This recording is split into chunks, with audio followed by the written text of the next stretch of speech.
start my party, you know? I'm just like the bouncer. We got a student ID. We got a problem here? Yeah. He deserves a chance at that prize money like everybody else in there. Where he go, we go. We his new management team. It's contractual. Yeah. CC, he's cool. Come on.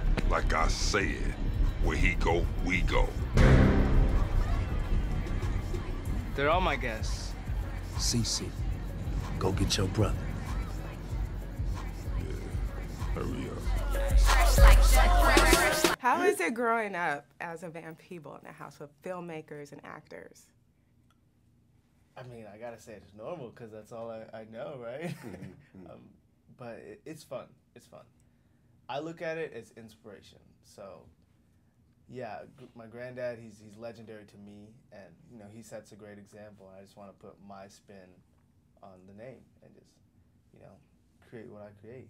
And as for you, Mario, did you encourage your children growing up to be actors or filmmakers? Hell no. Hell, no. I think there are three loves in your life. Okay. You know, one, love what you do, the business you're in, love. Try to love. Number two, love the folks you do it with.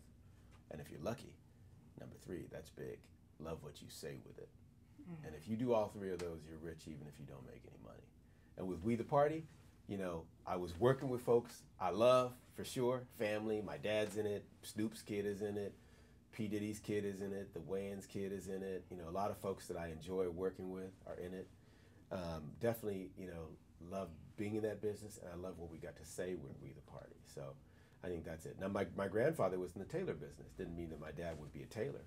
You know, it doesn't mean that Mandela will necessarily be in the acting world, but what he will get from working on films like We the Party with us is a sense of work ethic.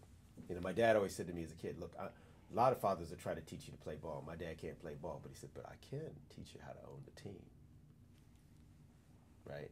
He taught me how to own the movie, how to make the movie. That's big. You got to know the business. It's not called show arts, it's called show business. Once you understand the business side of it, then you can make the film you want to make because you know how to finance it, you know how to get distribution, right? So you can take that vision and hopefully put it out there. Doesn't mean you'll always win, you know. April 6th we come out, we could go, you know, or, you know, folks could come see it, you know. So we don't know what that will be. It doesn't guarantee you success, but it does mean that you ultimately are taking the hit, the blame for it, and if it goes well, you know, that too. So how was it getting into his world? Because I know he inspired you, but getting into your kids' world, being part of their culture and the dances and the music. So how was it like? It was mad fun. You should have seen this joker trying to teach me how to Dougie. We won't show you that. I was like, can I see that? We had mad fun. I mean, you know, I love hanging out with them. Tell them how we went out to the spots and stuff. So this was a while ago. Me and my siblings wanted to start going to clubs, and we were tired of house parties. They get shut down early. They're overrated. So we go to him, we're like, hey, Dad, can you bring us to a few teen clubs? And he says, hell no, unless I go with you. And they were like, no, you can't go with us. That's not going to happen. You know, you can't roll it with your dad. So then my son, I call him Mandela Two-Slap, because he's like the one that negotiates with me. You know, everybody else is like, yes, Dad. He's like, no, wait a minute. So he said, why don't we, why don't we dress you up and you could be like our ancient bouncer, like a member of our entourage and not be our dad. So it's called going out incognito. So I went out incognito. We went to the clubs. They were listening to, who were you listening to? YG, a lot of YG, a lot of Rejects, New Boys. And then we called Pink Dollars, and we got them all in the movie. Yeah. So that was cool to go out to the clubs with your kids, you know, and write the script, and then get all those groups in the movie, right? And then shoot it over the summer, create a bunch of summer jobs, get all these kids who need to work in the summer, you know, from Crenshaw and locally, and like make it real, so that, and really let them talk the way they talk. That was mad. I wasn't like you said it was like the funnest summer I had. It was a blast. It was like camp, and I was the camp. I've been bugging him for the sequel. So it was mad fun, really fun, and then having my dad in it too. You know, it was real cool. And then, you know, getting to drop a little knowledge in it. You know, it's like, you know, not just, you know, you take House Party, you know, which was mostly black kids, and Breakfast Club, which was all white kids, and say, now we can 2012, we're going to have We the Party, because the party's not outside of us. It's not what you buy necessarily, or what you drive, you know, or what house you live in. The party's inside, we the party. You know, so that's where the title came from.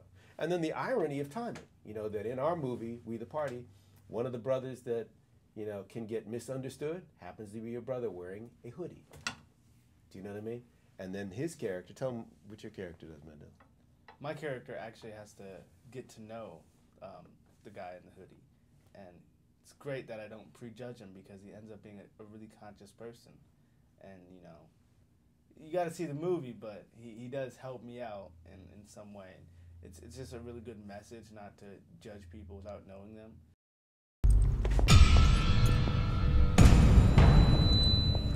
How we doing here?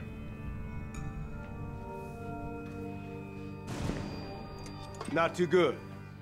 I think we got it under control. Oh, do you now? Yes, I do.